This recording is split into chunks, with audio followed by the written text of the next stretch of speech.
Kesari chapter 2 का teaser आ चुका है। आते ही आते सबके दिलों पर छा चुका है।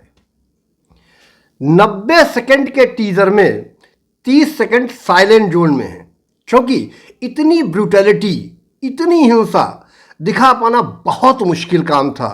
और ये उस 30 सेकंड की कहानी ये बताती है कि उस 30 सेकंड में क्या क्या घटा है। क्योंकि जलियांवाला बाग कांड में 10 मिनट तक अंग्रेज़ों ने गोली चलाई है और बाद में उसे बाड़े में बंद कर देते हैं ताकि उनकी लाशों को गिद्ध खा जाए।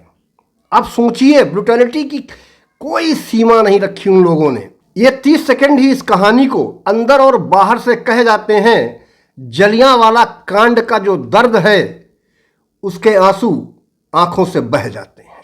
कहानी क्या नई होगी, बस ट्रीटमेंट और नज़रिया बदला जाएगा। क्या यह किसी की बायोपिक है या एक वकील का नज़रिया, यह भी 18 अप्रैल को पता चल जाएगा। नमस्कार, जय हिंद, वंदे मातरम। दोस्तों देखिए, अगर आपने मेरे चैनल को अब तक सब्सक्राइब नहीं किया है तो प्लीज़ प्लीज़ प्लीज़, अरे मान जाओ यार। अक्षय कुमार के फैन हो, अनन्या पांडे के हो, हैं, आर माधवन के हो, अरे बस लाइक सब्सक्राइब कर दो ना। चैनल को सब्सक्राइब कर दो, वीडियो को अंत तक सुनिएगा। वीडियो पसंद आए तो लाइक कीजिएगा और ज़्यादा पसंद आए तो अकेले खुद मज़ा मत लीजिएगा, क्योंकि मज़ा सबके साथ आता है।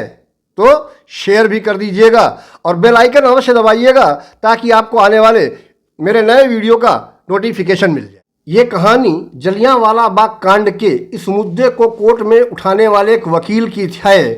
भैया कसम से न ये किसी अब्दुल की है और न ये किसी शकील की है। अब अगर ये कहानी किसी का रीमेक हुई तो यार मुश्किल हो जाएगी, क्योंकि अभी सोनी पर वेकिंग ऑफ द नेशन भी कुछ इसी प्रकार की एक सीरीज लेके आया है, सोनी लिव, जिसमें जलियांवाला बाग हत्याकांड जो नरसंहार हुआ था, इसको जेनोसाइड ही कहा जाएगा भाई। इतना भीषण नरसंहार, उसके ऊपर कोर्ट में किस प्रकार से बहस हुई, ये वेकिंग ऑफ नेशन में दिखाया गया है। अगर देखिए ये कहानी उससे कुछ मिलती जुलती हुई तो बहुत मुश्किल हो जाएगी। वैसे भी अभी तक एक भी मूवी 2-2.5 साल में हिट न दे पाने वाले अक्षय कुमार के लिए केसरी 1 जो थी वो तो वरदान थी। अब केसरी 2 क्या होगी ये भी पता चल जाएगा। दूसरी बात, इसकी कमज़ोर कड़ी अनन्या पांडे भी है। भाई ये कहने को करण जौहर की बहुत चहेती है, वैसे तो ये बेटी चंकी पांडे की है, लेकिन करण जौहर की भी मुंहबोली बेटी है। इसका जो सरप्राइजिंग एलिमेंट है वो है आर माधवन।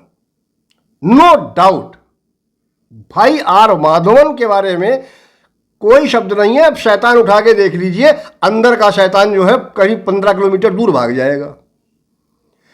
ये उसी की है। अगर उसका रोल कहीं भी दमदार हो, चाहे वो विलनिश हो, चाहे वो देशभक्त के रूप में हो, वो फायर कर देगा, आग लगा देगा, ये तय है। लेकिन सबसे बड़ी जो कमज़ोर कड़ियाँ मैंने बताई, ये अक्षय कुमार और अनन्या पांडे।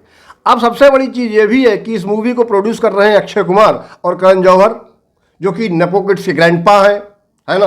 उन्होंने तो कसम खा रखी है कि बिना नेपो किड्स के उनका कुछ भी होना ही नहीं है। इसके जो डायरेक्टर हैं, मैं उसको अप्रिशिएट एक चीज़ के लिए कर सकता हूँ भाई, वास्तविकता में, क्योंकि मैंने उनका काम देखा है।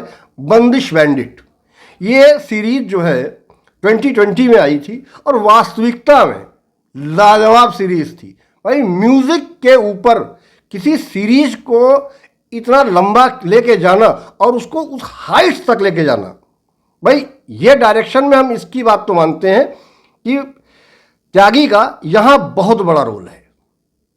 और अगर त्यागी ने अपना यही डायरेक्शन यहाँ भी रखा तो नो डाउट ये मूवी भी बहुत अच्छा करेगी।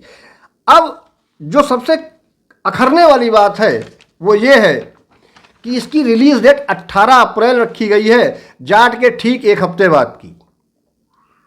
बस अब यहीं से सारा दिमाग जो है ये खटक जाता है अपना भी, ये चलने लगता है फिर खट खट खट खट खट खट खट खट। क्या आपका नहीं चल रहा है? और अगर चल रहा है तो बताइएगा, कमेंट बॉक्स खुला हुआ है। अगर यहाँ तक रुके रहें तो बिना लाइक किए और सब्सक्राइब किए मत जाइएगा। मिलते हैं आपसे किसी अन्य वीडियो में, तब तक के लिए जय हिंद, वंदे मातरम।